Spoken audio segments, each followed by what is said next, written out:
বাবা, হিমসাগরের মা বেশ ভালোই তো বৌমা এনেছো গো।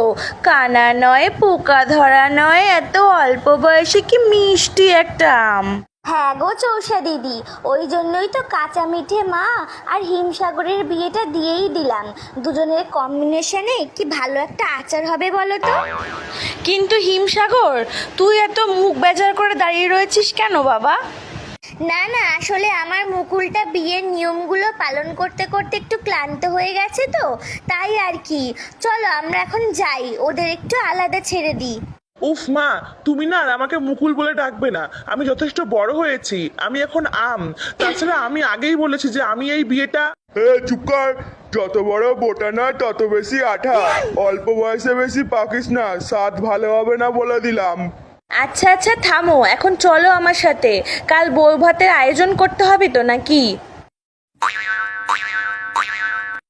দেখো কাঁচা মিঠে, আমি শুধু আমার বাবা মার জোর করাতে তোমায় বিয়ে করেছি।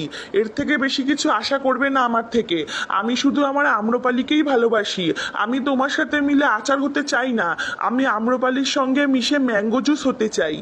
কি বললে? তুমি আমার মতো একটা ভালো জাতের আম ছেড়ে ওই হাইব্রিড মালটার পেছনে পড়ে আছো? একটা মিশ্র প্রজাতির আম কোথাকার। ব্যাস, আর একটাও পচা কথা বলবে না আমার আম্রপালির নামে। হাইব্রিড তো কি হয়েছে, স্বাদে গন্ধে রূপে কোনো অংশে কম নয় ও, বুঝলে? তুমি থাকো এখানে, আমি চললাম আমার আম্রপালির কাছে।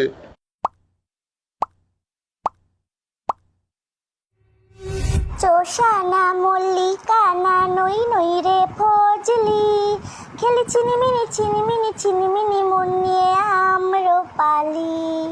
আম্রপালি, এই তুমি তুমি এখানে কি করতে এসেছো? আজ তোমার ফুলসজ্জা তো, যাও ওই ওলা উঠি কচি খুকি কাঁচা মিঠের কাছে যাও। না আম্রপালি, বাবা মার চাপে আমি কাঁচা মিঠেকে বিয়ে করেছি, না হলে ওরা আমায় গাছের ডাল থেকে তাড়িয়ে আমায় ত্যায্য আম করে দিত। তাহলে এখন এসেছো কেন? এখন ভয় করছে না ত্যায্য আম হয়ে যাবার? না, কারণ আমি বুঝতে পেরেছি আমি তোমায় ছাড়া বাঁচবো না। করে দিক আমায় ত্যায্য আম, আমি আর ওই গাছের ডালে ফিরবো না। আমি তোমার সাথে তোমাদের গাছের ডালেই ঘর জামাই হয়ে থাকবো। এই শোনো, তোমার বিয়ের খবর পাওয়ার পরে থেকেই না তোমার থেকে আমার মনের আঠা উঠে গেছে। তার উপর আবার নিঃস্ব হয়ে এসেছো আমার কাছে।